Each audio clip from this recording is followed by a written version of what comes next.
Moikka kaikki, Riina ja Mauno täällä. Mä en tänä vuonna ostanut ollenkaan askartelujoulukalenteria ja se jäi mua hiukan vaivaamaan. Mulla oli semmoinen olo, että mä ehkä kuitenkin haluaisin jonkunnäköisen joulukalenterin. Ja sit mä päätin, että mä teen videojoulukalenterin. Mä kuvasin tämän videon, mitä sä nyt katot jo kertalleen, mutta sit mä sain päähäni, että tietysti täällä joulukalenterilla pitää olla oma kotisivu, niin mun piti se ensin tehdä ja nyt mä kuvaan tämän uudestaan. Mutta palataan siihen kotisivuun ihan kohta. On tarkoitus, että 1.–24. joulukuuta joka aamu 6 mun YouTube-kanavalle ilmestyy uusi video. Mä aion tehdä jokaisessa videossa Memorydex-kortin ja mä käytän siihen korttiin tämän Maremi Small Artin kirjan kuvia. Mä oon täältä leikannut valmiiksi paljon kuvia, että mun ei tarvitse niitä leikata siinä kohtaa, kun mä sitä videoa teen. Mä teen sen takia Memorydex-kortteja, kun niitä on aika nopea tehdä, niin mä en käytä omaa enkä teidän aikaa liikaa, mutta sitten on kuitenkin joku pikkujuttu aina joka aamulle. Sen video voi katsoa vaikka samalla kuin juo aamukahvia. Meillä kaikilla on kuitenkin ennen joulua aika paljon muutakin tekemistä. Ilman muuta te voitte osallistua myös tähän kalenteriin. Te voitte tehdä ihan yhtä hyviä ATC-kortteja, takeja tai Art Journal-sivuja, että teidän ei tarvitse tehdä Memorydex-kortteja, vaikka mä päätin niitä tehdä. Jos osallistutte, niin olisi ihan kiva, jos käyttäisitte tätä hashtagia Memorydex joulu 2025 tai täkätkää mut esimerkiksi Instagramissa, niin mä pääsen näkemään, että mitä te olette tehnyt. Se on aina hienoa nähdä toisten töitä. Mä tein tätä joulukalenteria varten tämmöisen 24 sanan idealistan. Tämä lista löytyy sekä suomeksi että englanniksi. Ja mä tein ne vielä niin, että niistä on A4 ja letter-kokoiset vaihtoehdot. Ja linkki niihin tiedostoihin löytyy tämän videon kuvauksesta. Jos ette onnistu jostain syystä tulostamaan niitä, niin laittakaa mulle vaikka sähköposti osoitteeseen riinateki@gmail.com, niin mä mailaan teille vaikka sen tiedoston, niin saatte osallistua, jos haluatte. Mä näytän kohta, mistä te löydätte nuo ladattavat tiedostot.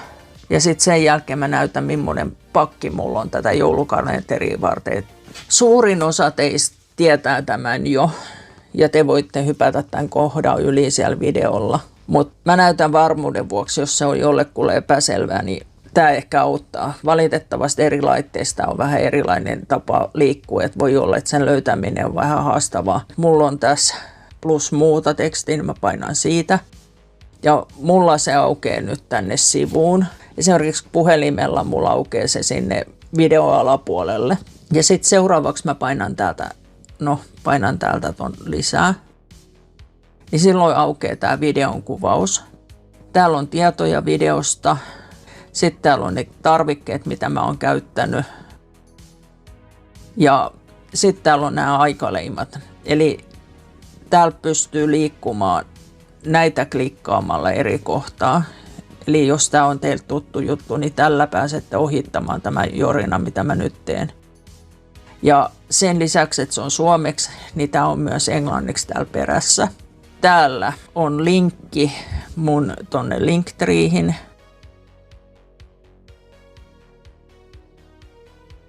Nyt kun se on valittuna, niin mä voin painaa tuosta selaimesta, niin se tulee tänne mun Linktreehin.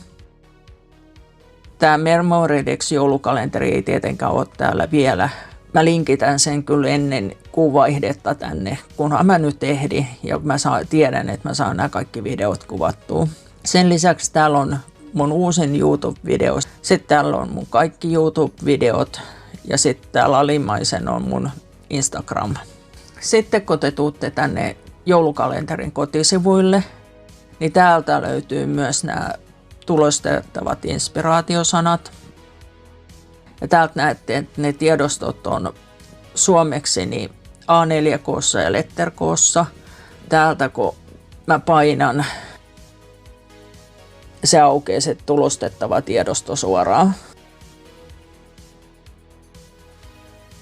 Näiden tiedostojen alapuolella on nämä numerot. Jos sitten ensimmäinen päivä painatte tuosta ykkösestä, niin sen pitäisi aueta suoraan sinne YouTube-videoon.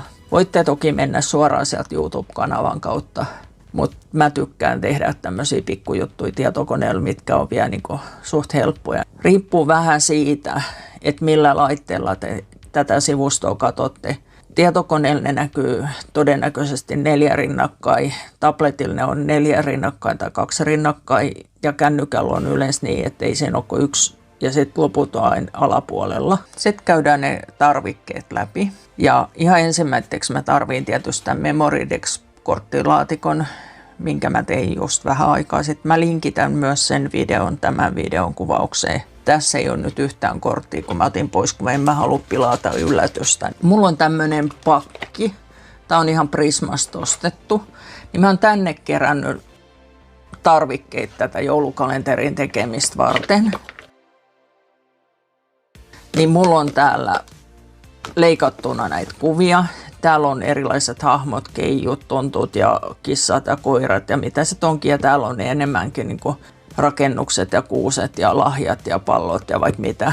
Niin mä käytän näitä paljon. Sitten mulla on täällä takana erilaisia papereita. Sitten täällä on tosta kirjasta nämä sanat. Niitäkin mä oon jo vähän käyttänyt. Sitten täällä edessä mulla on tää Memorydex-lävistäjä. Yhtä hyvin voitte käyttää lävistäjää tai stanssia tai millaisella sit tykkäätte tehdä. Ensimmäisessä versiossa tästä videosta mä leikkelin ne aiemmin tehdyt masterboardit Memorydex-korteiksi ja leikkasin näihin hienoja reijätkin. Valitettavasti mun piti kuvata tää video uudestaan, niin katsotaan saanko mä liitettyä sen leikkaamisen jotenkin tähän videoon.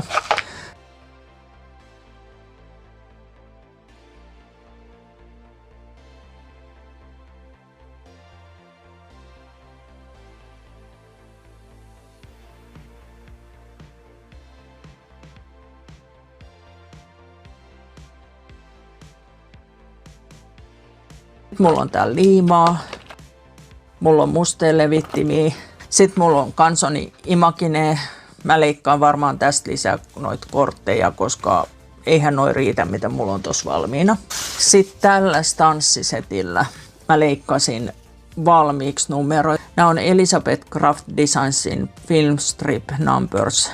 Mutta käyttäkää niitä numeroita, mitä teillä on. Ihan yhtä hyvin voi leimata tai kirjoittaa itse tai vaikka leikata jostain lehdestä ne numerot.